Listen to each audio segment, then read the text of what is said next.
Cannot cow us anymore. We are no longer afraid to die because enough is enough, Mr. President. I think you know that your time is up. Walang baril, walang dahas, panalangin at pagmamahal ang naging sandata. Iba yung feeling mo at the time. Kita mo yung mga tao, they were with you. Minsan lang yung military at saka tao magkalapit eh.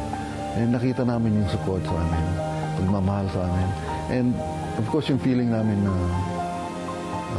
minsan mo lang magawa ito sa buhay. And this is, hindi ko ma-describe eh. I don't know. And I'm one of the lucky few to feel that.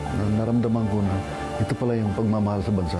Ngayong anibersaryo ng EDSA People Power Revolution, nakikiisa ang Light TV, God's Channel of Blessings, sa pagkilala ng kasaysayang nakaukit sa puso ng sambayanang Pilipino.